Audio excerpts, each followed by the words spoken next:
आपके साथ मैं हूं अदिति त्यागी। आज का मुद्दा आपको बताएंगे, लेकिन जल्दी से आपको बताते हैं आज रात 8 बजे हम आपके लिए जी न्यूज पर बहस का एक और शो लेकर आए हैं, कसम संविधान की। कल इसका फर्स्ट एडिशन था। एक बार फिर से आज रात बात होगी देश के ज्वलंत मुद्दों की, तो देखना ना भूलें आप कसम संविधान की।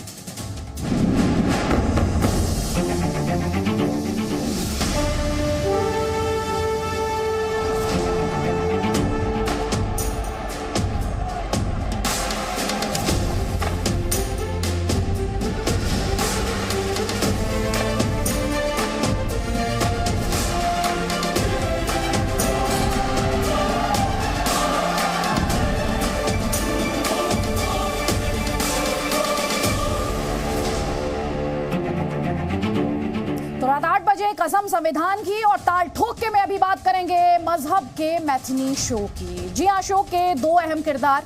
पहली किरदार पीडीपी की प्रमुख महबूबा मुफ्ती और दूसरे किरदार एआईएमआईएम के चीफ असदुद्दीन ओवैसी। अब आप सोच रहे होंगे ये दोनों कैरेक्टर्स एक ही मैथिनी शो में कैसे, तो वो समझाते हैं। कश्मीर के एक स्कूल का वीडियो इस वक्त वायरल हो रहा है, जिसमें बच्चे क्या गा रहे हैं? बच्चे गा रहे हैं रघुपति राघव राजा राम। गांधी जी का प्रिय भजन है, जिसे वो रोज प्रार्थना सभा में गाया करते थे। सामने बैठे लोग भी साथ गाते थे, लेकिन वीडियो इसलिए सुर्खियों में है क्योंकि महबूबा मुफ्ती ने जारी किया है। बाकायदा इस नैरेटिव के साथ जारी किया है कि देखिए कश्मीर के मुस्लिम बच्चों से राम भजन गवाया जा रहा है और कश्मीर को हिंदुत्व की नई लेबोरेटरी प्रयोगशाला बनाया जा रहा है, भगवा एजेंडा चलाया जा रहा है। वो ये भी आरोप लगा रही है। महबूबा मुफ्ती ने वही बताना चाहा जो उनकी सियासत को सूट करता है। बच्चों की आगे की लाइन ईश्वर अल्लाह तेरो नाम भी गा रहे हैं, लेकिन महबूबा मुफ्ती ने वो या तो मिस कर दिया या फिर उनके एजेंडा में, प्रोपेगेंडा में वो सूट नहीं करता था। मजहबी मैटिनी शो के दूसरे किरदार हैं एआईएमआईएम के चीफ असदुद्दीन ओवैसी। आपको पता ही है कश्मीर में 30 साल बाद, तकरीबन 30 साल बाद मल्टीप्लेक्सेस खुले। असदुद्दीन ओवैसी ने ट्वीट किया जिसका मजमून ये था कि मल्टीप्लेक्स खोल सकते हो, लेकिन मस्जिद क्यों नहीं। उन्होंने उस जामा मस्जिद के बारे में बात कही जिसमें 2019 के बाद से नमाज तो होती है, लेकिन भीड़ के जमा होने पर रोक है। ये वही मस्जिद है जहाँ कभी एक ऐसा भी वक्त था जब भीड़ इकट्ठी होकर भारत विरोधी नारे लगाया करती थी, जहां आईसिस के झंडे लहराए जाते थे। और देखिए ये असदुद्दीन ओवैसी का ट्वीट जो आप इस वक्त देख पा रहे हैं, जिसमें उन्होंने क्या लिखा मैं आपको बता देती हूँ। उन्होंने लिखा कि आपने शोपियान और पुलवामा में सिनेमा हॉल खोले हैं, लेकिन श्रीनगर जामिया मस्जिद हर शुक्रवार को बंद क्यों है? कम से कम दोपहर के मैटिनी शो के दौरान इसे आप बंद ना करें। तो तंज किस जामा मस्जिद को लेकर, जिसके बारे में हम आपको बता रहे हैं कि आईसिस के झंडे वहां बाहर लहराए जाते थे। ओवैसी के इस डिमांड में आप एक चैलेंज भी देख सकते हैं कि एक बार जामा मस्जिद को भीड़ के लिए खोलो तो सही, फिर बताना कि मल्टीप्लेक्सेस में ज्यादा भीड़ होती है या फिर मस्जिद में। इसी मैटिनी शो पर हो रही सियासत के बारे में बात करेंगे, लेकिन पहले बात होगी महबूबा मुफ्ती की, जो एक तरफ तो कहती हैं कि गांधीवाद में उनका भरोसा है, लेकिन फिर गांधी जी की प्रार्थना में, उनके भजन में उन्हें सांप्रदायिकता दिखने लगती है। देखिए रिपोर्ट। रघुपति राघव राजा राम, पतित पावन सीताराम। रघुपति राघव राजा राम, पतित पावन सीताराम। जो भजन है वो इनसे उनको गाने के लिए कहा जाता है। उनको अब हमारे मजहब के ऊपर सीधे एक हिसाब से अटैक कर रहे हैं। महबूबा मुफ्ती हर बात को कंट्रोवर्शियल बनाने का प्रयास करती हैं। उसमें ये लफ्ज़ भी आते हैं, ईश्वर अल्लाह तेरे नाम, सबको सन्मति दे भगवान। मुझे लगता है कि यह सन्मति महबूबा मुफ्ती को मिलनी चाहिए।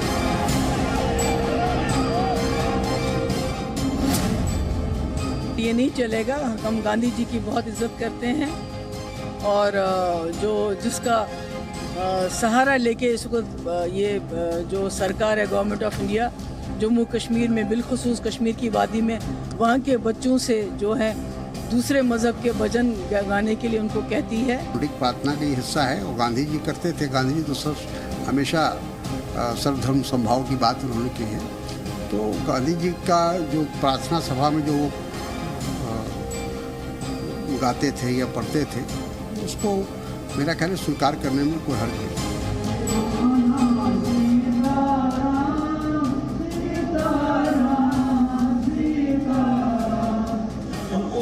राष्ट्रवाद के किसी भी काम पे दिक्कत होती है। ये वही मुफ्ती है जो कहती थी कि अगर 370 से हटा दिया गया तो यहाँ पर तिरंगे को 4 चांद देने वाले नहीं मिलेंगे। आज वहाँ पर हर घर में झंडा तिरंगा लहराया जाता है।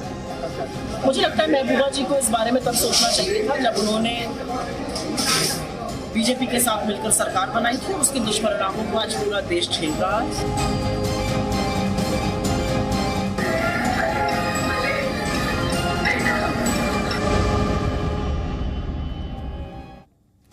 तो कई खास मेहमान हमारे साथ हैं। सबसे पहला सवाल तो अदनान मलिक मैं आपसे लूंगी, कश्मीरी एक्टिविस्ट हैं। अदनान मलिक, महबूबा मुफ्ती ने वीडियो ट्वीट करने से पहले सुना नहीं या उन्होंने जानबूझकर जो उनके एजेंडा को सूट करता था वो रख लिया और फैक्ट्स की अनदेखी कर दी? फैक्ट्स की अनदेखी की बात नहीं है, ना ही एजेंडा की बात है इसके अंदर बात यह है कि स्कूल एजुकेशन में अगर हम भजन को अनिवार्य करेंगे तो लोग एक तबका जो एक मुस्लिम तबका है वो भजन नहीं गाता है। अगर हम कहेंगे नहीं ये मैंडेटरी प्रोविजन इसको रखा जाए तो आपस में इख्तलाफ पैदा होंगे। ये महबूबा मुफ्ती की बात नहीं है, ये कम्युनिटी की बात है, रिलीजियस कम्युनिटीज की बात है आपस में। हमें स्कूलों में एटलीस्ट ये क्या भजन हो क्या नात हो ये नहीं होना चाहिए। नहीं, आपको पता है इस भजन की लाइनें क्या हैं? मैंने पूरा इस भजन को अच्छी तरह सुना है, मगर इसमें वर्शिप के बारे में कहा जा रहा है, वर्शिप किया जा रहा है राम जी के बारे में और सीता जी के बारे में। नहीं, आप मुझे बताइए ना उसमें आपत्तिजनक है क्या? आपत्तिजनक आप पूरा इसमें आप रघुपति राघवन सीता राम सबको आप इसका सुने, इसका पूरा क्या है ये? नहीं, आपने सुना है ना, मैं इसीलिए तो आपसे बात कर रही हूँ। आप डिफेंड कर रहे हैं महबूबा मुफ्ती तभी को आपको ना? कह रही हूँ कि राम नहीं, I am not defending Mehbooba Mufti, I am just saying in this कि आप इसमें एक आइडल वर्शिप के बारे में, जो हमारा इस्लाम जो है वो आइडल वर्शिप को नहीं मानता है। इसके अंदर इस्लाम जो है वो एक कलमे को मानता है, दैट इज ला इलाहा इल्लल्लाह मुहम्मदुर रसूलुल्लाह, कि अल्लाह के सिवा कोई इबादत के लायक नहीं है और नबी करीम सल्लल्लाहु अलैहि वसल्लम अल्लाह के लास्ट प्रॉफिट हैं। मगर अगर हम भजन के अंदर स्कूल में जाके किसी और मजहब के रिलीजन को वर्शिप करेंगे या उनके से आया? वैसे इसे प्रार्थना कहा जाता है। मुझे पता है गांधी जी करते थे, मगर ये मैंडेटरी तो नहीं था नहीं, आप बताइए ना मुझे। अच्छा, गांधी जी को मानते हैं, उनके भजन में आपको सांप्रदायिकता दिखती है? उनकी प्रार्थना में आपको सांप्रदायिकता दिखती है? जब आप मजहब इन्वॉल्व करेंगे, सांप्रदायिक की बात नहीं है। जो अगर हमें एक दूसरे के रिलीजन की इज्जत करनी है, मगर हम ये नहीं किसको कह सकते कि आप इसमें आइडल वर्शिप कहाँ दिखाई दी? नहीं, मैं आपसे ये समझना चाहती हूँ, आपको इसमें आइडल वर्शिप कहाँ दिखाई दी? राम जी जो हैं, जो सीता जी जो हैं, इनको इस्लाम का मैंने आपको कलमा ही बता दिया। जब कलमा के अलावा हम किसी और को वर्शिप नहीं करते हैं, आप क्या कहते हैं इसका, हम एक गॉड अल्लाह को मानते हैं। अरे भाई, आप अल्लाह को मानते हैं, आपने भजन सुना ही नहीं है? आपने भजन नहीं सुना है? इसमें अल्लाह का जिक्र है कि नहीं है? नहीं, आपने इसमें अल्लाह का जिक्र है या नहीं है? है जिक्र, मगर जब मगर आपके हिसाब से नहीं है, आपकी कन्वीनियंस के हिसाब से नहीं है। इसके आप कंटेंट इनको सुनाइए जरा, पहले आप सुनाइए, पहले दर्शकों को भी सुनाइए, सर को भी सुनाइए और इसका भाव भी समझाइए। सुनाइए।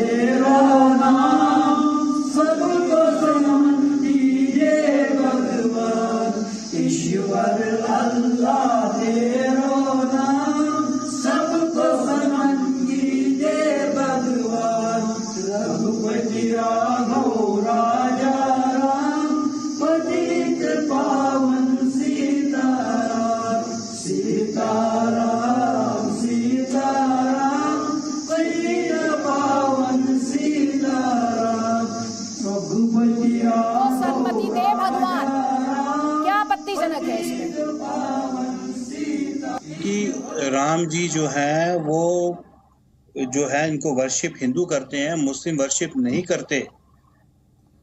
नहीं, ये आपका दावा है? तो अगर आप ये इस्लाम के अंदर है, मेरा मुझे अकेले ये आपका दावा है नहीं है, ये इस्लाम गणेश उत्सव को भी आप कहेंगे कि नहीं करते?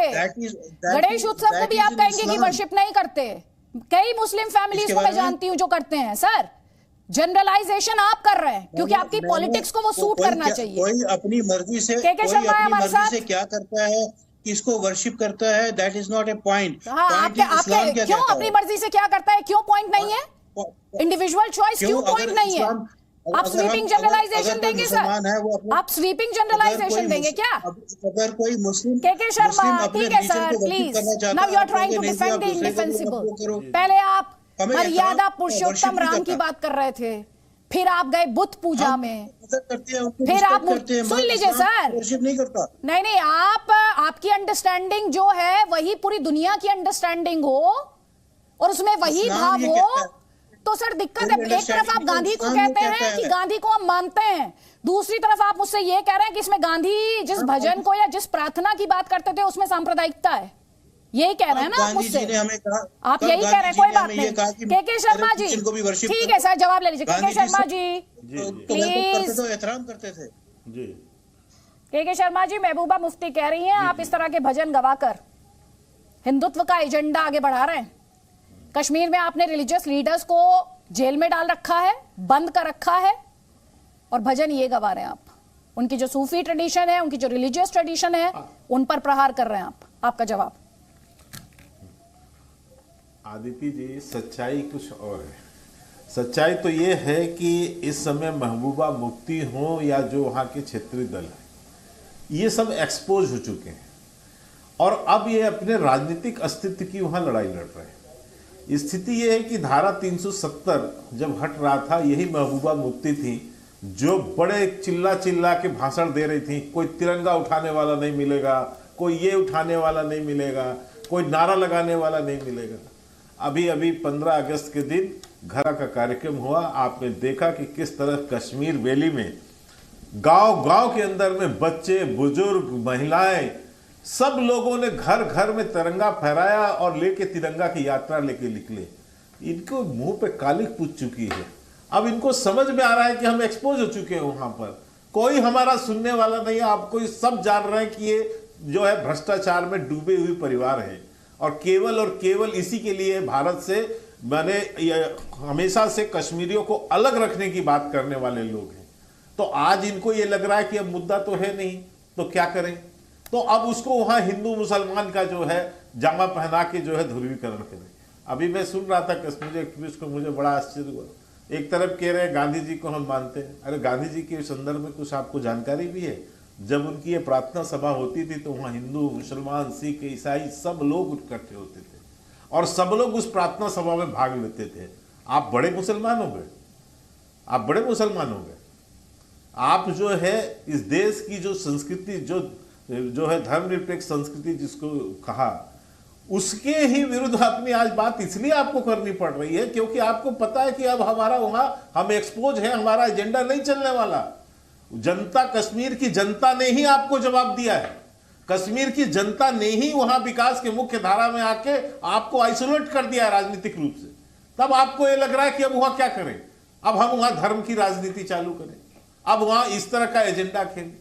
रही बात गिरफ्तारी की, तो निश्चित रूप से जिन लोगों के प्रति जहां पर कोई संदेह है और किसी गलत काम में संलिप्त है तो उन पर कार्रवाई होगी। आप कुछ भी करें, जवाब ले लीजिए उनका। उसके बाद ललित अंबारदार, प्लीज जल्दी जल्दी। अदनान मलिक, गांधी जी ने कभी थोपा नहीं है। और रही बात हर घर तिरंगे की बात, हमने उसको हमेशा वेलकम किया। मैं महबूबा मुफ्ती का प्रवक्ता नहीं हूँ, मैं अपने तौर पे बात करूंगा। हमेशा क्या कहते हैं इसका, हमारी मुस्लिम कम्युनिटी ने दे आर ऑलवेज वेलकम। आप क्या मुस्लिम कम्युनिटी के रिप्रेजेंटेटिव हैं? आप मुस्लिम कम्युनिटी को रिप्रेजेंट करते हैं? आई माई सेल्फ, अगर आप मेरी बात करेंगे, हम इसको करते हैं, क्या कहते हैं, हर घर तिरंगे को वेलकम करते हैं। नहीं, मैं आपसे जो पॉइंट उठा रही हूँ, जो आप भगवान राम, मर्यादा पुरुषोत्तम राम के बारे में, गांधी जी की सियासत के बारे में, आप रघुपति राघव राजा राम जो भजन था उस पर अपने एक्सपर्ट कमेंट्स दे रहे थे, तो मैंने उस संदर्भ में आपसे सवाल पूछा है क्या आप देश के मुसलमानों को रिप्रेजेंट करते हैं? मैं आपसे ये सवाल पूछ रही हूँ। बीइंग ए मुस्लिम, मैं ये बात कह सकता हूँ क्या? क्यों? आप अगर आप हमारी कम्युनिटी के बारे में बात कर रहे हैं, उसके मतलब जरूरी नहीं है कि आपको मुसलमानों का नेता होना जरूरी है। नहीं सर, इसीलिए मैं आपसे कह रही हूँ ना, आप इंडिविजुअल कैपेसिटी में बात कर रहे हैं, इंडिविजुअल कैपेसिटी में ही बात कीजिए। And don't make sweeping generalisations, don't make sweeping generalisations. Lalit Ambardar, Lalit Ambardar, आपको क्या सवाल ये है, आपत्ति है महबूबा मुफ्ती, ललित अंबरदार प्लीज, महबूबा मुफ्ती, क्या उन्होंने ईश्वर अल्लाह तेरो नाम सबको सन्मति दे भगवान, ये उन्होंने मिस कर दिया या उन्हें पता था ये है फिर भी जानबूझकर अनदेखी कर दी? कश्मीर में अपने आप को मेन स्ट्रीम बोलने वाले, चाहे वो मुफ्तीज हो या अब्दुल्लाह हो, कश्मीर के ओरिजिनल इस्लामिस्ट हैं। ये लोग हैं जिनके दिल में, जिनके दिमाग में, जिनकी पॉलिटिक्स में जिना की टू नेशन थ्योरी बरकरार है। इसीलिए जब भी आप बात करते हैं ना, ये ला इलाहा इल्लल्लाह की बात करते हैं। यहां क्या चलेगा, निजाम मुस्तफा।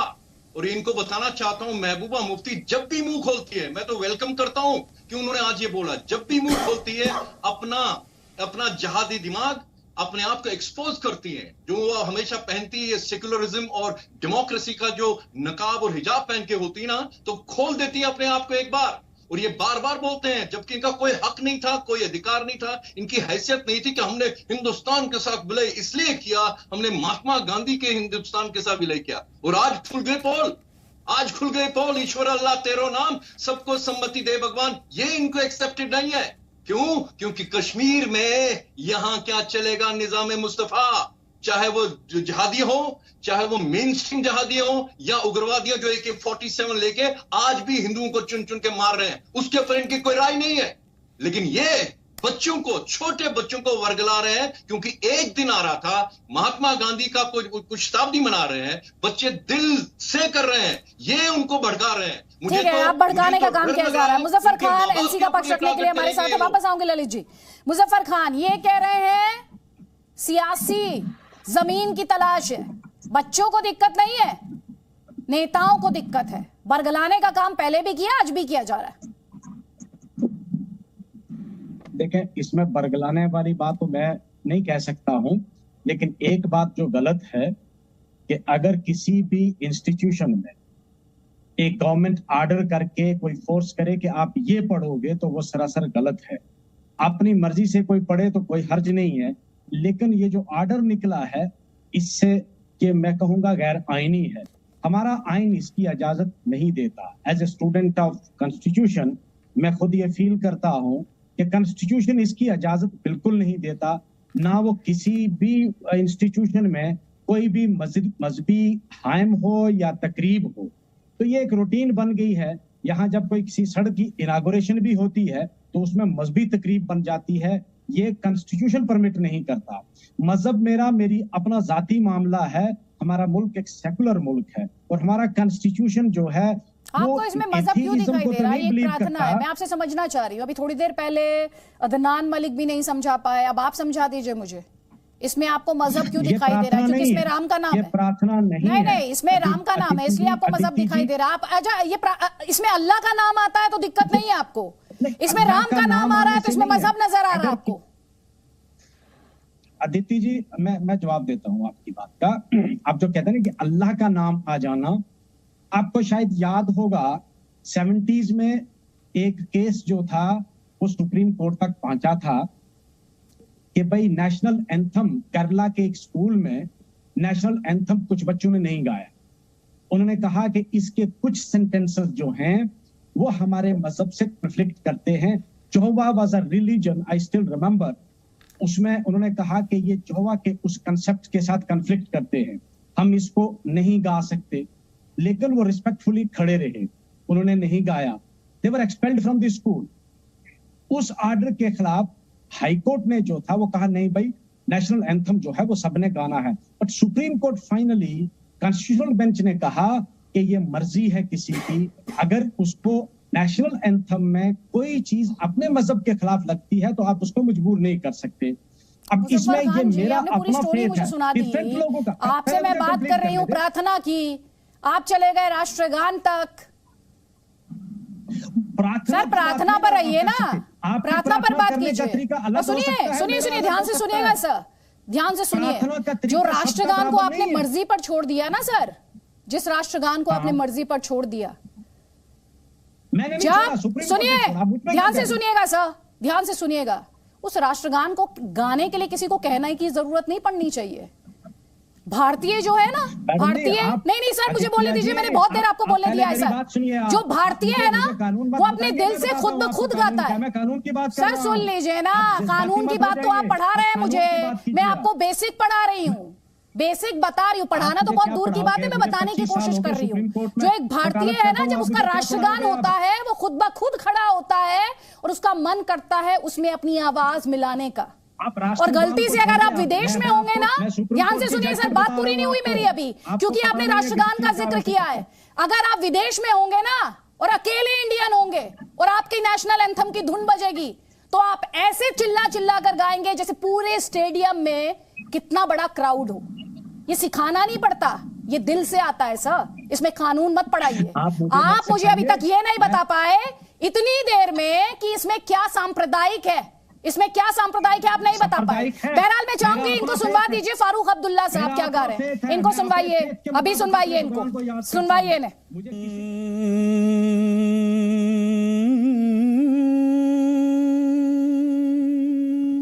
मोरे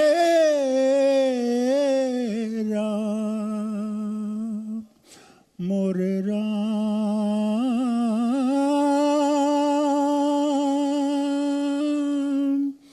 किस गली गयो मोर राम,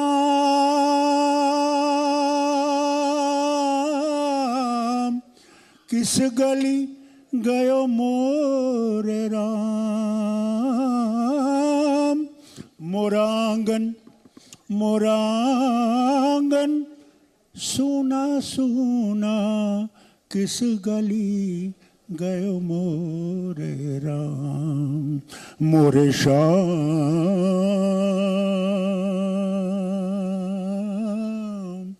किस गली गयो मोरे राम।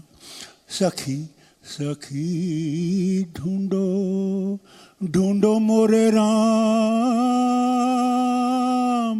मोरे राम, मोरे राम, मोरे राम।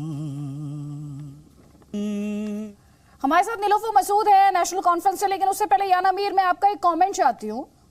ये फारूक साहब अभी जिस तरह से राम का नाम जप रहे थे, और ये खास तौर पर अदनान मलिक जैसे गेस्ट के लिए भी है, सवाल मेरा ये, फारूक साहब कम मुसलमान हो गए कैसे गाकर, या धर्म के प्रति उनकी आस्था में जो है वो कमी आ गई? अगर मेरे लिए सवाल है तो ये आपके लिए सवाल नहीं है, याना मीर के लिए सवाल है। आपको मेरी आवाज आ रही है अदिति? जी आ रही है आपकी आवाज। आपको मेरी आवाज आ रही है? जी आ रही है, आपकी आवाज आ रही है, प्लीज बोले। अदिति देखिए, इट इज वेरी सिंपल, मैं आपको बता दूं, आप मुझे जानती है, मैं दिल से, मैं हनुमान चालीसा भी सुनती हूँ, और अगर मुझे कोई भजन आती है मैं उसको भी गुनगुनाती हूँ, लेकिन हर एक मुसलमान ऐसे नहीं होता। Aditi, you have to understand, हमारे मोदी जी, मैं उनको बहुत रिस्पेक्ट करती हूँ एक चीज के लिए, पता है वो चीज क्या है? जब उन्होंने सद्भावना समाज किया अहमदाबाद में, उन दिनों वो चीफ मिनिस्टर हुआ करते थे, सैयद मौलाना साहब ने जब उनको टोपी पहनाने की कोशिश की, उन्होंने बहुत ही प्यार से मना कर दिया। मैं अब उनके धर्म के प्रति जो उनकी लॉयल्टी थी, वफादारी थी, मैं उसको बहुत रिस्पेक्ट करती हूँ। ये सेल्फ रिस्पेक्ट की एक मिसाल है जो उन्होंने खड़ी की, जबकि बहुत सारे मुसलमानों ने इस पे ऑब्जेक्शन लिया, लेकिन आई वॉज वेरी इम्प्रेस्ड, क्योंकि ये सेल्फ रिस्पेक्ट की एक साइन है। अब इसी तरह कुछ मुस्लिम जो होते हैं, अल्लाह की तरफ वफादारी की जब आप बात करो तो उन्हें अच्छा नहीं लगता अगर आप राम को अल्लाह बोलो, या इस तरह जो ये वाली भजन है, वैसे गांधी जी ने बहुत सारी भजन गाई थी, लेकिन जो ये वाली भजन है इसमें आप राम को अल्लाह, अल्लाह को राम बोल रहे हैं, तो कुछ मुसलमानों को इससे प्रॉब्लम होती है।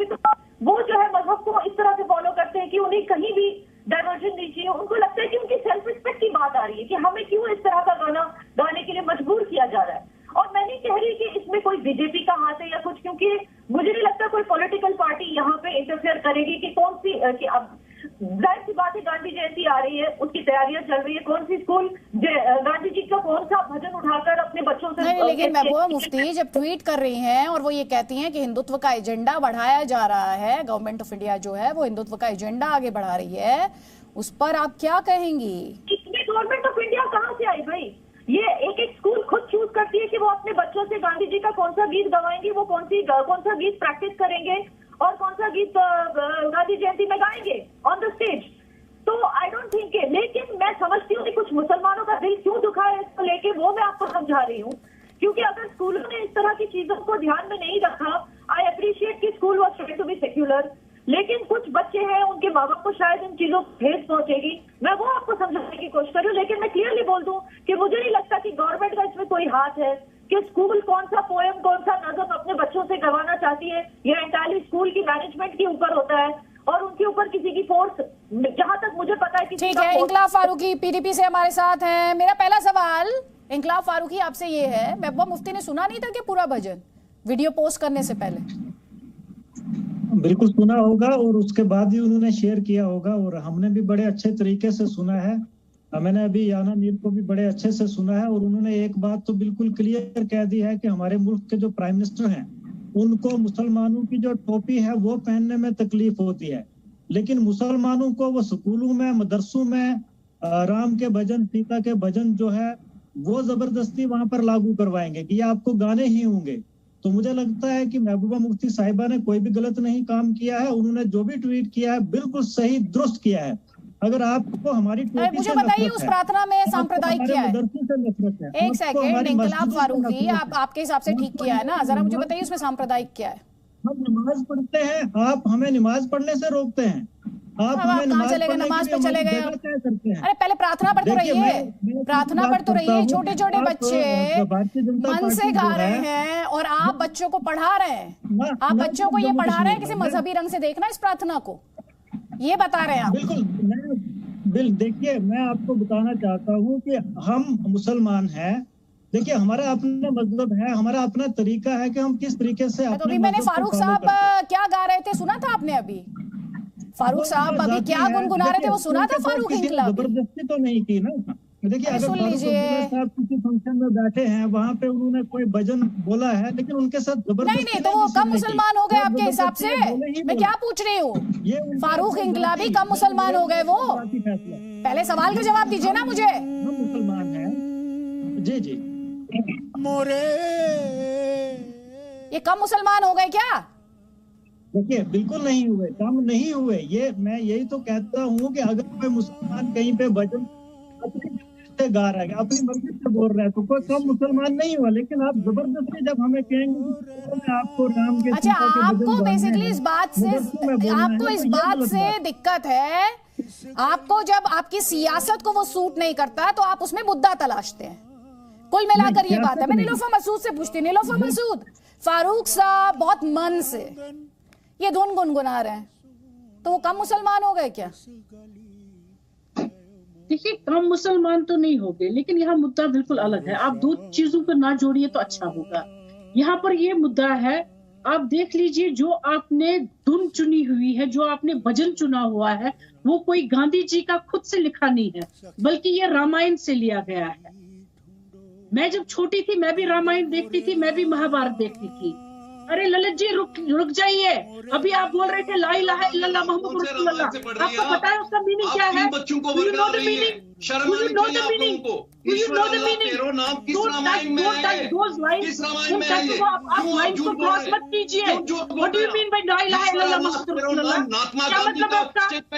समझा दीजिए ना, गांधी जी ने खुद से नहीं लिखा है। आपको लगता है आपकी छोटे बच्चों के दिमाग में जहर डालना चाहती है, जो जहाज में वहाँ पे कश्मीर में अभी तो कहा रहा है, यहाँ का निजाम कश्मीर में रहना होगा, अल्लाह अकबर कहना होगा। आपने क्या समझ लिया? आप कश्मीर में इस्लाम 700 साल पहले आए, आप कश्मीर के ठेकेदार बन गए।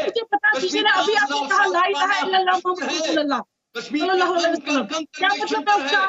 क्या मतलब है उसका? क्या मतलब है?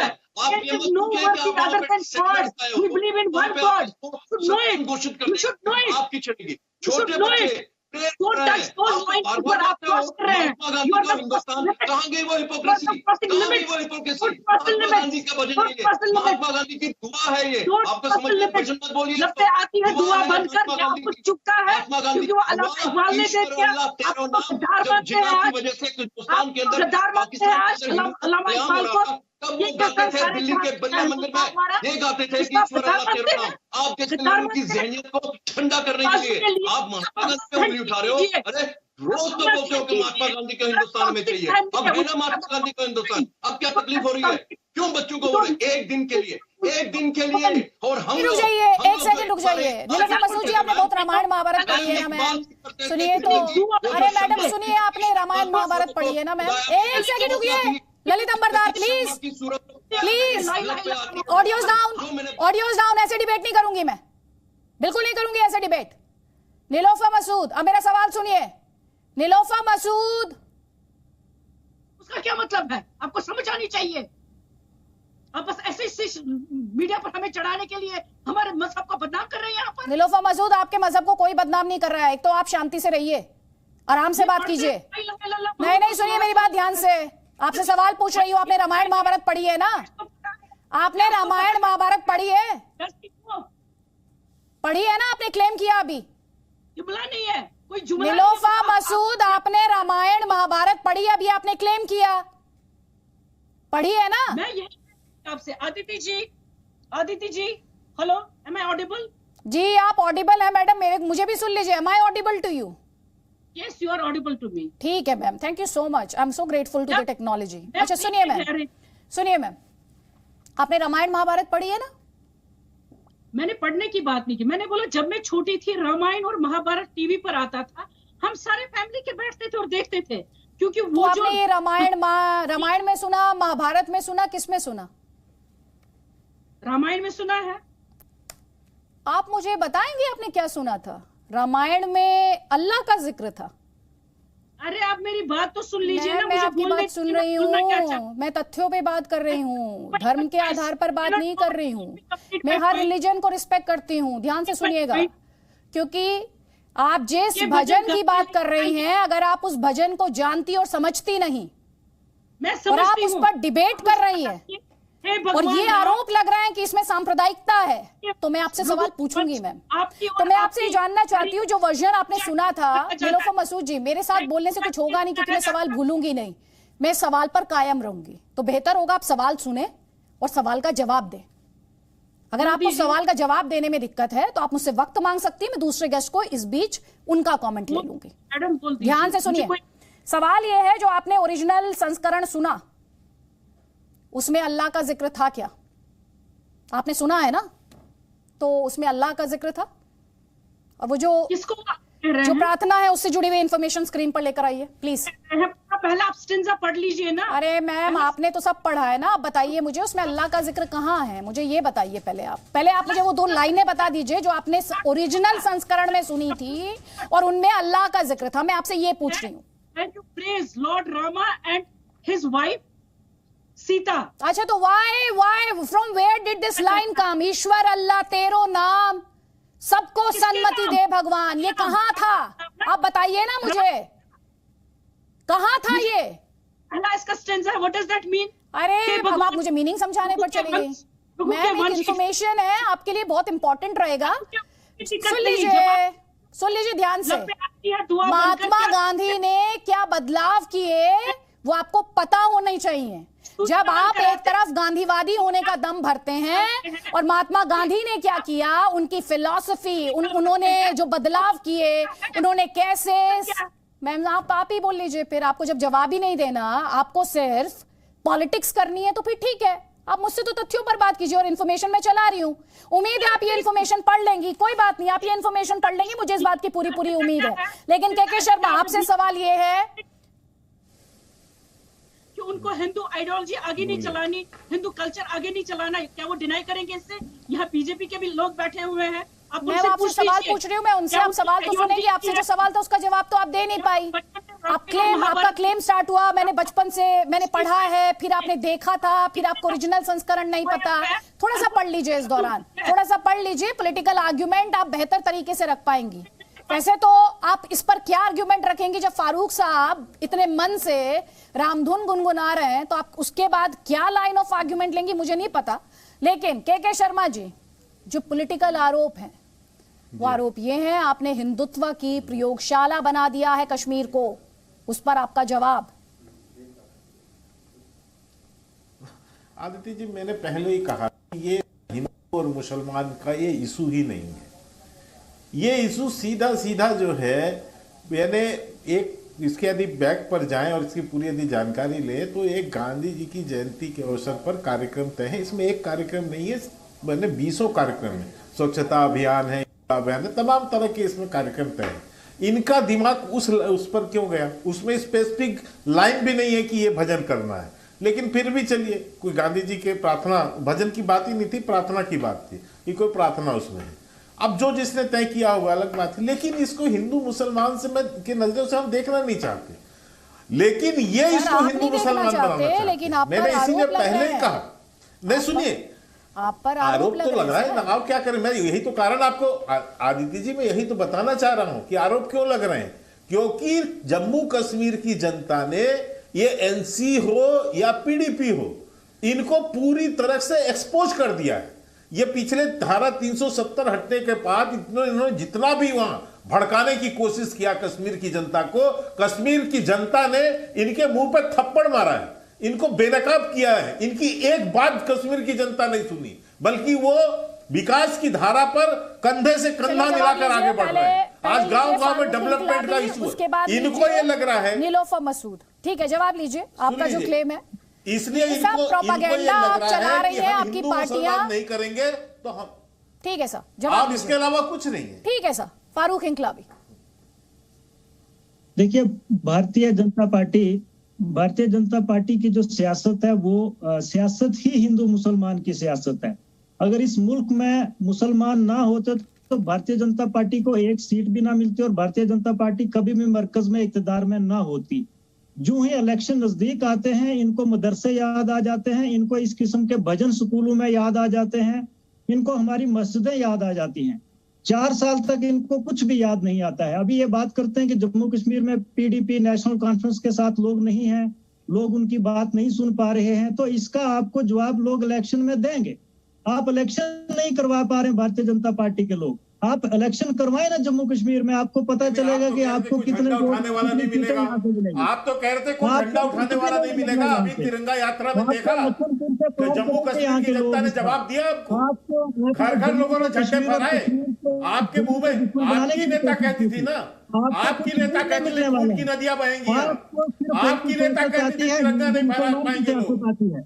मैं आपको दावे से कहना चाहता हूं, माफी मांगिए उसके लिए, माफी मांगिए, टीवी में खड़े हो, टीवी में जो है आज कहिए कि वहां पर जो हमने नारे लगाए तिरंगा नहीं उठाने का, आप बताइए, आप उसके लिए माफी मांगिए। कश्मीर की जनता ने आपको जवाब दिया, आपको इलेक्शन के नजदीक मदरसे याद आते हैं, आपको जवाब दिया नहीं दिया, आपकी नेता कहती थी लेकिन जम्मू कश्मीर के अवाम पर इलेक्शन को लेकर तो यहाँ पर आप ये कह रहे हैं फारूक इंकलाबी, ये जो पूरी लड़ाई है ये इलेक्शन के इर्द गिर्द लड़ाई है। आपकी लाइन ऑफ आर्ग्यूमेंट भी जो है वो इलेक्शन के लिए ही है। चलिए, आपने ये तो स्पष्ट कर दिया कि आपकी लड़ाई भी इलेक्शन के इर्द गिर्द, और आप ये आरोप बीजेपी पर भी लगा रहे हैं कि इनकी लड़ाई भी इलेक्शन के इर्द गिर्द। चलिए ठीक है, जल्दी से कमेंट ललित अंबरदार आपका, उसके बाद नीलोफर मसूद, जल्दी जल्दी प्लीज। मैम, हिपोक्रेसी की हद होती है जब ये हमको दिखाते हैं पूरी दुनिया के अंदर स्टेज पे खड़े होके बोलते हैं, टीवी पे बोलते हैं महात्मा गांधी को कश्मीर के अंदर रोशनी की किरण दिखाई दी थी। आपको बताना चाहता हूं, आपके द्वारा पूरे देश को बताना चाहता हूं, इनको भी याद दिलाना चाहता हूं, महात्मा गांधी को आशा की किरण उस परिस्थिति में दिखाई थी जब पाकिस्तान अधिकृत जम्मू कश्मीर लद्दाख में एक भी हिंदू और सिख नहीं बचा था। उसके ऊपर चुप है, वो प्रोपेगेंडा के लिए यूज करते हैं। महात्मा गांधी को आशा की किरण उसी कश्मीर में दिखाई दी जहां पे हिंदुओं का नरसंहार होता है 40 साल आजादी के बाद, उसके ऊपर चुप है। और वही महात्मा गांधी जिन्होंने मोपला कत्लेआम जेनोसाइड हिंदुओं को हुआ था, चुप्पी साधी थी, उसके बारे में नहीं बोलेंगे। तो हम उसी महात्मा गांधी जब स्वामी सदानंद का कत्ल हुआ था, बोले थे उसके कादिल रशीद को मैं उसकी पैरवी करूंगा, वो सब याद नहीं है इनको। लेकिन आज इनको तकलीफ हो रही है, क्यों? क्योंकि यहां क्या चलेगा, अल्लाह पर क्या नारा मैम, सुप्रीमेसी, सुपरमेसिस्ट। तो आप यहां पे सिर्फ और सिर्फ इस्लाम का नारा लगा सकते हैं, यहां पे आपका नारा नहीं चलेगा, चाहे वो महात्मा गांधी का की दुआ क्यों ना हो। भजन को उर्दू में दुआ कहते हैं। तो स्कूल के अंदर मैम पढ़ते थे हम, इकबाल उस गद्दार की हमको दुआ पढ़वाते थे, वो जिसने पाकिस्तान बनाया, जिसने हिंदू और मुसलमानों के बीच में जहर डाला, वो उसको कोट करते हैं। क्या तकलीफ है? हम तो गाते थे ना वहां पे स्कूल के अंदर, लब पे आती है दुआ, उसमें जो खुदा का शब्द आता है उसमें चुप रहते हैं। और सारे हिंदुस्तान के सूफी म्यूजिक के नाम पे इस्लाम के जितने माइथोलॉजिकल फिगर है उसके ऊपर ताली बजाते हैं, सरूर पाते हैं, स्पिरिचुअल एक्सटेसी हासिल करते हैं। लेकिन इनको तकलीफ है क्योंकि राम का शब्द आ गया, क्योंकि हिंदुओं से नफरत है। कोई वजह है? आप समझ आते हैं कि हिंदू क्यों नहीं है कश्मीर के अंदर? क्योंकि ये लोग और इनके ठीक है, बारे में जवाब बताना दीजिए चाहता नीलोफर मसूद। आदित्य जी, दर्शकों को स्पष्ट जो करते हुए पैनलिस्ट ललित जी लीजिए, कह रहे हैं, मैं चैनल इससे से डिसएग्री endorse नहीं करती करता है। हूँ। हमारी कोशिश होती है मर्यादित तरीके से बहस करने की। जी Aditya ji, I strongly condemn what has been said by Lalit ji. Lalit ji की तरह ही हम यहाँ पर इकट्ठे रहते थे, घरों में खाते थे, तब नफरतों के बीज नहीं बोए थे, तब किसी ने नफरतों के बीज। अब मुझे बोलने दीजिए। When you were talking, I never interfered. I never interfered. बोलने दीजिए उनको प्लीज। मुझे ऑडियो डाउन कराना पड़ेगा, मैं कराना नहीं चाहती हूँ। तो आप लोग एक दूसरे के वक्त का सम्मान करें और मुझे मजबूर ना करें प्लीज। आप लोग सुन नहीं सकते कि मैं बोलना क्या चाहती हूँ। हिंदुस्तान जाग चुका है, आपने दिए हुए हैं ना, ये आज उसी का नतीजा है। जहाँ आप अजानों के लिए अजान आप चुकती है कान पे, अजान चुकती है आपके कानों पे। नमाज के लिए आप जमीनें दे देते हैं नमाज पढ़ने के लिए। When you are designated places for नमाज के साथ पे लेके घूमते थे, इसीलिए आप लोग नंबरदार जी, इस तरह से तो मैं बहस नहीं कर पाऊंगी। आई एम सॉरी, ये मेरा इस तरीके से मैं डिबेट नहीं कर सकती प्लीज। कोई बात नहीं, चलिए छोड़िए। यहाँ पर अपने दर्शकों को जिन्होंने अभी ये ब्रॉडकास्ट ज्वाइन किए, इस बहस के बारे में डिटेल में बता देते हैं। रिपोर्ट देख लीजिए आप।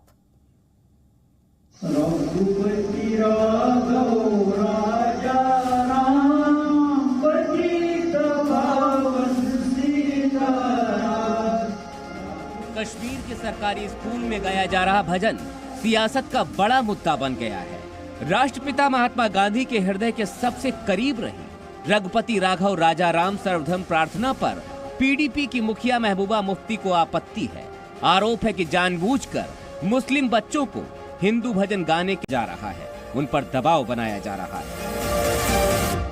हमारे स्कूल के बच्चों को जो मुस्लिम बच्चे हैं, जो भजन है वो इनसे उनको गाने के लिए कहा जाता है उनको। तो मुझे लगता है कि ये अब हमारे मजहब के ऊपर सीधे एक हिसाब से अटैक कर रहे हैं। खास बात यह है कि बापू के भजन में महबूबा को बीजेपी के हिंदुत्व का एजेंडा भी नजर आ रहा है।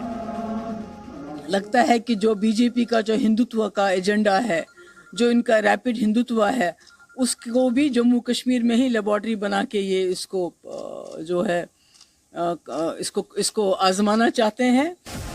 महबूबा को बापू के भजन में धर्म वाली साजिश दिखी, लेकिन उन्होंने शायद जम्मू कश्मीर सरकार की तरफ से जारी सर्कुलर को बिना देखे ही ये बयान जारी कर दिया। जम्मू कश्मीर सरकार इस समय महात्मा गांधी की 153वीं जयंती मना रहा है और इसीलिए वहां का शिक्षा विभाग 5 सितंबर से 2 अक्टूबर तक बापू पर विशेष कार्यक्रम कर रहा है। उसी के तहत कुलगाम के स्कूल में भी शिक्षक और बच्चे बापू के भजन की तैयारी करते दिखे। महबूबा के आरोपों पर बीजेपी ने कड़ी आपत्ति जताई है। उनको राष्ट्रवाद के किसी भी काम पे दिक्कत होती है। ये वही मुफ्ती है जो कहती थी कि अगर 370 पैंसी से भागेगा तो यहाँ पर तिरंगे को 4 कांधे देवरा नहीं मिलेंगे। आज वहाँ पर हर घर में झंडा तिरंगा लहराया जाता है। महबूबा मुफ्ती ने कहा कि उनके दिल में गांधी जी की बहुत इज्जत है, लेकिन उन्हीं के सर्वधर्म प्रार्थना वाले भजन पर उनको कड़ा ऐतराज है। जबकि इस भजन में एक तरफ ईश्वर का जिक्र है तो दूसरी तरफ अल्लाह की भी बात कही गई है। सवाल ये उठता है कि गांधी का भजन मजहबी है या फिर महबूबा को भजन में श्री राम से परेशानी है, या फिर भजन की ओट में भी वोट वाली चोट का उनको डर सता रहा है। तो नीलोफर मसूद अपना सवाल दोहराते हुए, इस भजन में कहां पर सांप्रदायिकता है? मैं इसे कहूंगी प्रार्थना।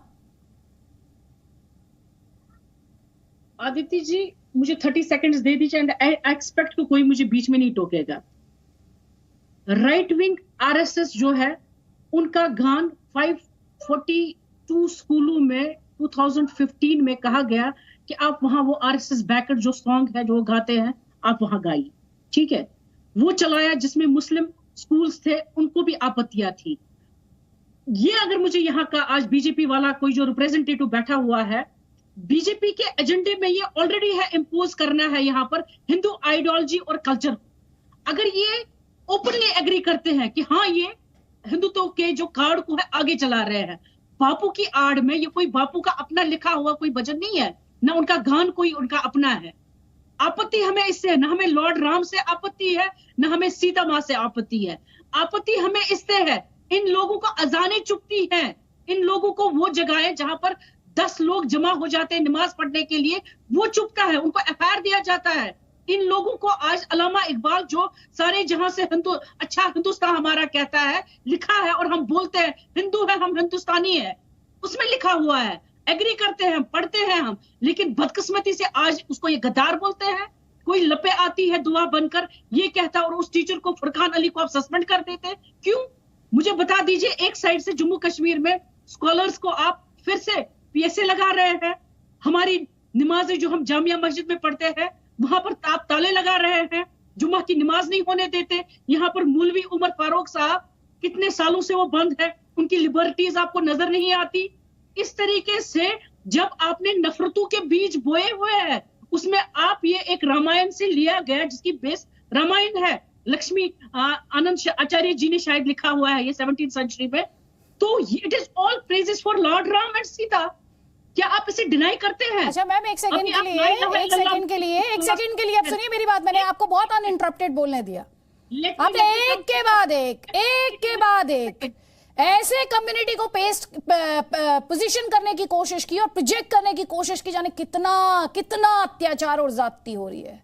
पहली बात, एक बात सुन लीजिए मैम, सुन लीजिए, मैंने आपको इंटरप्ट नहीं किया था, मैंने आपको बोलने दिया। मैडम, ये भाषण के लिए मंच नहीं है, and I think you have been on this programme many times. Please madam, now listen to me. आपको मीरवाइज उमर फारूक को लेकर बहुत टेंशन है। आप मुझे बता सकती हैं डीएसपी अयूब पंडित को लेकर आपकी क्या राय है?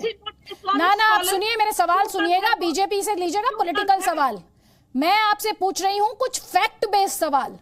आपको नमाज को लेकर आपने बात की, किसी के रिलीजियस फ्रीडम पर कोई किसी तरह का उसमें इंटरफेरेंस नहीं होनी चाहिए, लेकिन मेरा सवाल है आपसे, कभी आप इतने मुखर अंदाज में आई थी निकलकर 2019 से पहले, जब आईसिस के झंडे फहराए जाते थे, पाकिस्तान के झंडे फहराए जाते थे, जब पुलिस फोर्सेस पर पथराव किया जाता था, सिक्योरिटी फोर्सेस पर, तब आप आई थी मैम?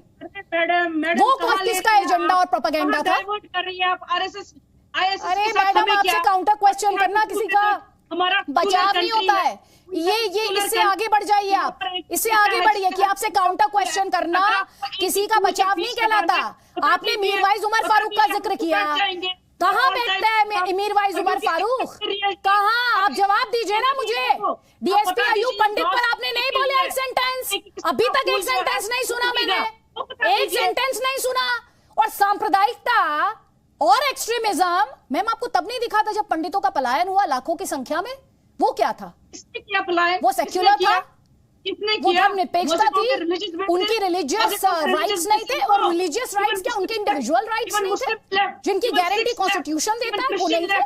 आप उस पर नहीं बात करती मैं। आप भजन में सांप्रदायिकता ढूंढती हैं, भजन में सांप्रदायिकता, और आप उस पार्टी से आती है जब फारूक साहब इतने मन से भजन गा रहे हैं, और आप उसमें कहती हमें अजान पे हमारी दिक्कत है, नमाज नहीं पढ़ने दी जाती। मैम ये सवाल इन पर सोचिएगा, ये सवाल पूछे जाएंगे, वरना यही कहा जाएगा कि आप बीजेपी को टारगेट इलेक्शंस के लिए कर रहे हैं, वरना यही कहा जाएगा। ठीक है, आप जल्दी जल्दी काउंटर लीजिए। पहले के शर्मा जी आप, उसके बाद याना मीर, जल्दी जल्दी प्लीज सोच लीजिए, जवाब सोचिए। जो मैंने आपसे सवाल पूछे हैं ना उनके जवाब सोचिएगा। नहीं, मुझे बड़ा आश्चर्य है कि एनसी की प्रवक्ता जो है अपनी पूरी तरह से अज्ञानता का परिचय दे रही है। अभी इन्होंने कहा कि ये रामायण से लिया गया है, लेकिन इसमें जो मूल जो प्रार्थना था उसमें कितना मैंने परिवर्तन किया गया। कहीं रामायण में अल्लाह का नाम नहीं है, कहीं रामायण में करीम का नाम नहीं है, रहीम का नाम नहीं है, लेकिन उसे परिवर्तित करके बापू ने एक अलग प्रार्थना तैयार की, उसका जिक्र इन्होंने नहीं किया, क्योंकि इन्होंने कुछ पढ़ा उड़ा नहीं है, इनको कुछ मतलब भी नहीं है। इनको तो किसी तरह हिंदू मुसलमान करना है। मैंने पहले ही कहा, क्योंकि ये खोखले हो चुके हैं, भ्रष्टाचार में आकंठ डूबे हैं, जिस पर इनके नेताओं पर कार्रवाई चल रही है, पूरा कश्मीर जानता है कि 3 खानदान ने मिलकर किस तरह कश्मीर को लूटा है। अब वो जनता वहां जागरूक हो गई है, धारा 370 खत्म है, अब वहां की जनता मुख्य धारा में जुड़ के चल रही है। लेकिन आपको लेकर जो परसेप्शन है उस पर तो जवाब दीजिए के शर्मा जी, आप पर जो आरोप है आज वहां पर भाई ये कह रहे हैं आप इन्हें अजान, इनकी अजान पे दिक्कत, इनकी नमाज पे दिक्कत, इनके खाने पे दिक्कत, इन पे तमाम पाबंदियां, इनके रिलीजियस गुरुज को अरेस्ट कर लेते हैं, उस पर जवाब दीजिए ना सर। इसका जवाब नहीं दे पाई ना एनसी की प्रवक्ता कि जब ये पूछा आपने कि मस्जिद से जैसे ही आप नमाज पढ़ के निकलते हैं आप पथराव कैसे, क्या सिखाया जाता है मस्जिद में, क्या पथराव करने लगते हैं, क्या सिखाते हैं वहां पर इसी मस्जिद से कि आप जो है निकल के बाहर आप जो है किसी एक व्यक्ति को जिंदा मार देते हैं, लिंचिंग कर देते हैं। लेकिन उस पर इनकी जबान बंद है। इनकी जबान इसलिए बंद है क्योंकि इनको पता है यही मस्जिदों से कैलेंडर जारी होती थी ना, पूरे कश्मीर को जो है आंदोलन और आग में झोंक रखा था इन लोगों ने ना, तब इनकी जबानें बंद रहती थी। आज इनको लग रहा है वहां पर यदि कानून के अनुसार चल रहा है कश्मीर, लोगों का विकास हो रहा है, तो इनको बहुत तकलीफ है, इनको बड़ी तकलीफ है उससे, क्योंकि इनको पता है कि अब हमारा ये एजेंडा नहीं चलेगा, ये तुष्टीकरण का एजेंडा यहाँ नहीं चलेगा। अब यहाँ पर जो कुछ होगा वो विकास जम्मू कश्मीर की जनता जो जागरूक हो चुकी है, लेकिन जो मेरा सवाल है उस पर कन्विंसिंग आंसर नहीं है के शर्मा जी। वापस मैं आपको मंच दूंगी याना मीर, यहाँ पर एक काउंटर लाइन ऑफ आर्गुमेंट, क्योंकि मैं लगातार रिएक्शंस देख रही हूँ। प्लीज सर एक सेकंड रुक जाइए याना आरोप लगाएंगे नहीं तो सर, एक सेकंड प्लीज याना मीर। जो रिएक्शंस आ रहे हैं सोशल मीडिया पर उसमें लोग एक बात लिख रहे हैं, जो इस समय देख रहे हैं इस बहस को, वो ये कह रहे हैं हिंदुओं ने तो कभी ऑब्जेक्ट नहीं किया, बुद्धिस्ट ने तो कभी ऑब्जेक्ट नहीं किया, कभी सिख्स ने तो कभी ऑब्जेक्ट नहीं किया गाने से पहले, तो फिर ये ऑब्जेक्शन एक तरफा क्यों है भाई? इसमें अल्लाह का भी नाम आता है, इसमें ईश्वर का भी नाम आता है, तो फिर ये एक तरफा ऑब्जेक्शन और ये इसमें प्रोपेगेंडा क्यों ढूंढा जा रहा है? देखिए पहली बात तो जो ये पीटीएमसी वाले हैं, मैं मानती हूँ कि वोट के चक्कर में ये नफरत फैलाने की कोशिश करते हैं, इसमें there is no denial, but आप एक चीज समझिए, I will talk as a citizen जो कश्मीर में रहती है, मैं एज अ सिटीजन बात करूंगी आपसे, ठीक है, क्लियर बात करूंगी। एक तरफ जो कश्मीरी मुसलमान है, आज का नया कश्मीर बदलाव आया है, नो डाउट 370 के हटने के बाद, टेररिज्म को कंट्रोल करने के बाद, इन्फिल्ट्रेशन को बहुत तादाद में कंट्रोल किया गया है, जिस वजह से जो असली कश्मीरी नेशनलिज्म है वो सामने आया। आप देखिए कश्मीरी मुसलमान हर जगह आपको दिखेगा। आई एम सॉरी टू से ललित अपरदास जी, नया कश्मीर आ चुका है, यहाँ पे हम हिंदुओं को रोकते नहीं है, इनफैक्ट हम खुद शामिल होते हैं। गणपति विसर्जन हुआ, इतना बड़ा, इसमें इतने सारे मुस्लिम शामिल हुए श्रीनगर में, फिर जो कुपवाड़ा से लेके हंडवाड़ा से लेके श्रीनगर हर जगह जो कृष्णा पालकी निकलती है जन्माष्टमी में, उसमें कितने मुस्लिम शामिल होते हैं। हम तो किसी को रोकते नहीं कि आप अपने इनफैक्ट मंदिरों की नींव रखी जा रही है, जहां जहां टेररिस्ट ने मंदिरें तोड़ी थी वहां के गांव वाले कश्मीरी मुसलमान खुद अपने सर पे पत्थर लेके वापस। लेकिन याना मीर, उसे तो ये कहा जा रहा है ना कि हिंदुत्व का एजेंडा आगे बढ़ाया जा रहा है। आप जो पॉइंट्स उठा रही है एक्चुअली यही तो पॉलिटिकल आरोप बीजेपी पर लग रहा है ना याना मीर। जो वहां पर पॉलिटिकल पार्टीज हैं वो ये कह रही है कि हिंदुत्व का एजेंडा आगे बढ़ाया जा रहा है। जी, बीजेपी पे आरोप इसलिए लग रहा है क्योंकि जब मुसलमान की बारी आती है तो उसको नमाज पढ़नी होती है, ईद के दिन तो जामिया मस्जिद बंद रखी जाती है। मुसलमानों के जो जगहें हैं, जो मजहबी स्थान है, वहां पे बोला जाता है कि श्राइन्स में डोनेशन बंद, जो ठीक है, जो अच्छी बात है, लेकिन यही चीज अब आप देखिए अमरनाथ यात्रा चलती रहती है लेकिन जामिया मस्जिद बंद रहती है। तो ऐसी कुछ चीजें हैं जो मुस्लिम नोटिस करके हमारी तरफ से सेक्युलरिज्म हो रहा है, इनकी तरफ से ये अभी तक 1990 की बातें कर रहे हैं कि हमें निकाला गया, हम मानते हैं कि एक्सोडस हुआ है, लेकिन वही बात है आज जब ये देख क्यों नहीं पा रहे हैं कि हम बदलने की कोशिश कर रहे हैं, हम इनको वापस वेलकम करने की कोशिश कर रहे हैं, लेकिन ये वही बातें करेंगे कि हमें यहाँ से निकाला गया, इनको हिंदुओं से नफरत है, इनको ये है, इनको वो है, ये चीज गलत है। ठीक है, जवाब देना चाह रहे हैं ललित अंबरदार, 30 सेकेंड्स प्लीज। देखिए आप किसी भी भाषा में बोलिए, आपको मालूम है ये बताया गया है मुस्लिम ब्रदरहुड का, हिंदुस्तान के दक्षिण में इस्लामीकरण जिन्होंने करने की कोशिश की, मोहम्मद इस्माइल, जब 14 अगस्त पाकिस्तान बना, पूरी जिंदगी उन्होंने मुस्लिम लीग के दक्षिण मद्रास प्रेसिडेंसी का प्रेसिडेंट होते हुए पाकिस्तान को, दक्षिण को पाकिस्तान में शामिल करने की कोशिश की। 14 अगस्त 1947 को नहीं गए और उन्होंने एक स्टेटमेंट दिया जो सब कुछ जानना चाहिए, ए Muslim is a Muslim first. याना जी, आपको क्यों परेशानी हो रही है कि मैं अपने हक और हुकूक की बात कर रहा हूं? आपको क्यों परेशानी हो रही है क्योंकि कश्मीर के अंदर हिंदुओं को टारगेट किया गया क्योंकि वो हिंदू है, हिंदू का नरसंहार हुआ? आप शायद पैदा नहीं हुई थी। सड़कों के ऊपर यहाँ का चलेगा निजाम मुस्तफा, कश्मीर में रहना होगा, अल्लाह अकबर कहना होगा। एक बार में एक आवाज, एक बार में एक आवाज, एक सेकंड, यही मौलवी आराम से ये पार्ट टाइम मैन, ये पार्ट टाइम मौलवी है, पार्ट टाइम मौलवी है। फुल टाइम हिंदुस्तान को गाली देता है और आधा टाइम जो जाके मस्जिद में नमाज पढ़ता है, वहां पे भी नमाज के बाद जहर उगालता है इनकी तरह। अब जवाब लीजिए याना मीर। सत्य नहीं करते हम, ऐसे ब्रदरहुड वाली बातें करने वालों को we don't accept them as Indian. ये आज का नया दौर है। You are an Indian, you are an Indian, you are justifying कि वहां पे कश्मीर में सुपरमेसी इस्लाम रहना चाहिए। You are justifying supremacy of Islam in Kashmir। कहाँ का कानून है ये? यहाँ के मूल निवासी हिंदू निवासी उनका नरसंहार हुआ, आप कहते हैं आ जाइए। क्या है, हम पेड़ बकरियां हैं क्या? पेट पकड़े हुए हैं, आप हमें निकाल देंगे, फिर बोलेंगे हम आपका इस्तेमाल करने जा रहे हैं। सुनिए, मैं कश्मीर आऊंगा, आपके द्वारा उनको भी बताना चाहता हूँ, एक एक खून का कतरा तो कश्मीर के अंदर हिंदुओं का बाहर है, उसका कानूनी तरीके से हिसाब किताब लेंगे और अपनी जमीन छोड़ेंगे, आएंगे। और नहीं, इस तरह से नहीं, क्योंकि मैं खुद नहीं सुन पा रही, तो मैं एक्सपेक्ट नहीं करती कि दर्शक इस वक्त समझ पा रहे होंगे कि डिबेट क्या हो रही है। लेकिन एक डिबेट जो मुझे समझ में आ गई, वो डिबेट ये है, भले ही उस भजन में बहुत ही डीप मीनिंग हो, भाव हो, लेकिन यहां पर वो मीनिंग दिखाई नहीं दे रहा। इस भजन को हिंदू बनाम मुसलमान बनाने की कोशिश की जा रही है। क्या ये सही मायने में हिंदू बनाम मुसलमान की लड़ाई है? क्या ये लड़ाई है हिंदू बनाम मुसलमान की? आज ये सवाल आप सोचिए, सारे केस को ध्यान से सुनिए।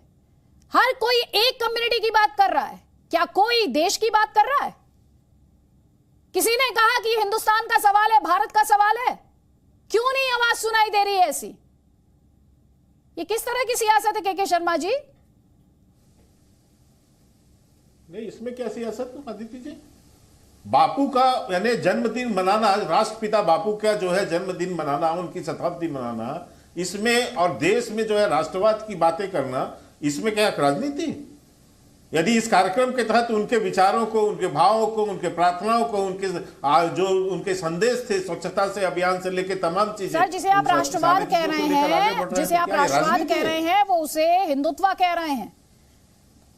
वो ये आरोप लगा रहे हैं कि वो एलिमिनेटेड फील कर रहे हैं, हमारा नजरिया नहीं है ना, अलगाव फील कर रहे हैं। नहीं, इसलिए क्यों आप तो सबको साथ लेकर चलेंगे ना सर? कर रहे हैं, पहली डिबेट नहीं है जम्मू कश्मीर पर सर। सुन लीजिए ना, सुन लीजिए मेरे आदित्य जी, यही लोग हैं ना, यही लोग कहते थे ना कि भारत का झंडा उठाने वाला नहीं मिलेगा, खून की नदियां बह जाएंगी, पाकिस्तान के गुणगान गाते थे। तब कौन सा राष्ट्रवाद था इनका, बताइए? और आज हमें नहीं कह रहे कि वहां पर बापू की जयंती मने और कार्यक्रम हो, उनके जो संदेशों को भेजा जाए, तो हम पर आरोप है। यह कैसा हो? यही लोग यहां आज से 1.5 साल पहले क्या गाते थे? आपने तो बहुत डिबेट किया इसके ऊपर, इसी जीटीवी में। खून की नदियां बहेंगी, यही लाल किला होता, ये लाल चौक होता था जिसमें झंडा नहीं फहरा सकते थे भारत का, जिसके झंडे फहराने के लिए गोलियां चल गई, लोगों ने अपनी शहादत दी। सर आपसे जो सवाल है वो सवाल है जब आप पर पॉलिटिकल आरोप लगते हैं कि आप हिंदुत्व का एजेंडा आगे बढ़ा रहे हैं, वो लगाए। सवाल है जब वो ये आरोप लगाते हैं कि आप विभाजनकारी नीति का इस्तेमाल कर रहे हैं। आपसे सवाल है कि एक सेक्शन को ऐसा क्यों लग रहा है, ये सवाल है सर, और इन सवालों को एड्रेस करना आपकी जिम्मेदारी है, आपकी जिम्मेदारी है। एक सेकंड, नीलोफर मसूद आपसे सवाल पूछना चाह रही हूँ, उनका सवाल लीजिए सर, उनका सवाल लीजिए नीलोफर मसूद। एक जवाब देता हूँ, इसके बाद ठीक है सर, नीलोफर मसूद को सुन लीजिए, उसके बाद जवाब दीजिएगा मुझे। ठीक है, नीलोफर मसूद को सुन। को बुरा नहीं लग रहा है, इतना ही बता दीजिए, मुझे इतना ही बता दीजिए, क्या आपके एजेंडे पर हिंदू आइडियोलॉजी और कल्चर को माइनॉरिटीज पर इंपोज करना नहीं है? जवाब दे दीजिए मुझे, नहीं है? क्या इंपोज कर दिया आप पर कौन से हिंदुत्व की आप ये बताइए, हिंदुत्व को आप पर क्या इंपोज किया गया? एक सेकंड रुकिएगा आप के शर्मा, एक सेकंड रुकिए। अब ये बताइए नीलोफर मसूद, हिंदुत्व को आप पर कैसे इंपोज किया गया, बताइए जरा मुझे। बिल्कुल, ईद के दिन कर्फ्यू लगाना, हमें जुमा के दिन नमाज नहीं पढ़ने देना, हमारे स्कॉलर्स को तो इसमें हिंदुत्व इम्पोज हो रहा है। नहीं एक सेकेंड, इसमें हिंदुत्व इम्पोज हो रहा है। हम क्या नहीं खाए, नीलोफा मसूद, इसमें हिंदुत्व इम्पोज हो रहा है। हम क्या नहीं खाए वो चुभना, मुझे बता दीजिए हम क्या पहने, हमें क्या नहीं पहनना है वो चुभना, तो ये क्या है? What is this, what is this? नहीं मैम, आपको सिक्योरिटी में, एक सेकेंड नीलोफा मसूद, आप बहुत सारे मुद्दों को एक साथ कंफ्यूज कर रही हैं।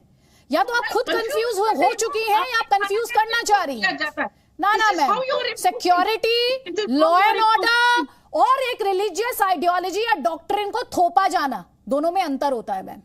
ये अंतर सियासत को पता होना चाहिए, ये अंतर सियासत को पता होना चाहिए। थोड़ी देर पहले मैंने आपसे एक सवाल पूछा था, आप मीरवाइज उमर फारूक की बात कर रही थी। मैंने पूछा था आपसे डीएसपी अयूब पंडित के बारे में, एक लाइन का आपने अभी तक मुझे जवाब नहीं दिया उस बारे में। आप बताएंगे मुझे वो क्या था? किस मठ में आप सर्वे कर रही हैं? किस आरएसएस बैकवर्ड स्कूल में आप सर्वे करा रही है? खाली मदरसे हैं, खाली अजान है, मदरसे, खाली फीस का अब आप सर्वे पर चली गई। वहाँ सर्वे हो रहा है, वहाँ सर्वे हो रहा है जम्मू कश्मीर में। नीलोफा मसूद, सर्वे हो रहा है। नीलोफा मसूद, आपसे क्या सवाल पूछ रही हूँ मैं? जम्मू कश्मीर में सर्वे हो रहा है, सर्वे हो रहा है कि जम्मू कश्मीर में? आपसे क्या पूछ रही हूँ मैं? जम्मू कश्मीर में सर्वे हो रहा है, उसका क्या मतलब है? नहीं, उसका क्या मतलब है? आपकी राजनीति कहाँ है? आपको पता होना चाहिए कि जिन मदरसों का सर्वे हो रहा है वो क्या कह रहे हैं। आप अपनी राजनीति करिए, क्योंकि आपको ये प्रोजेक्ट करना है कि टारगेट किया जा रहा है। आप मैडम जी न्यूज़ ध्यान से देखिए, क्योंकि हमने बाकायदा जो मदरसे, जिन मदरसों का सर्वे हो रहा है उनके लोगों की बात पहुंचाई है। तो प्लीज ये गलती मत कीजिए, ये गलती बिल्कुल मत कीजिएगा कि आप इस देश के मुसलमान को रिप्रेजेंट करती है। आप जम्मू कश्मीर छोड़कर उत्तर प्रदेश में मदरसों पर चली गई और उनके सर्वे पर चली गई, और आपको ये तक नहीं पता, चाहे अरशद मदनी हो और अब तो खुद असदुद्दीन ओवैसी इस बात को मानने लगे कि मदरसे में दिक्कत नहीं है, मदरसे के सर्वे में दिक्कत नहीं है। जिन्होंने शुरुआत की थी छोटा एनआरसी बताकर इसको, उन्होंने अपने स्टेटमेंट में वो टेम्पर कर लिया है। और आप ये कह रही हैं कि मदरसों में सर्वे क्यों किया जा रहा है? मैम, राजनीति के साथ आगे बढ़ना चाहिए, राजनीति के साथ आगे बढ़ना चाहिए। बहरहाल मेरे पास वक्त इतना ही है इस डिस्कशन में। आप सभी मेहमानों का बहुत बहुत शुक्रिया, लेकिन एक बात की कमी मुझे बहुत खलेगी, और वो कमी इस बात की है कि इस पूरे शो में सिर्फ हिंदू मुसलमान किया गया, देश के बारे में किसी ने बात नहीं की। जब कॉन्स्टिट्यूशन की दुआई दी जाती है तो उसमें राइट्स भी हैं, ड्यूटीज भी हैं, दोनों की बात की जाती है। तो नैरेटिव एक तरफा कैसे हो सकता है? आगे बढ़ेंगे रात 8 बजे जी न्यूज पर। बहस का नया शो हमने कल से शुरू किया है, कसम संविधान की, हम जिसमें उठाएंगे आपके मुद्दे यानी जनता के मुद्दे और नेताओं से पूछेंगे सवाल। सियासत की जवाबदेही फिक्स करना जरूरी है।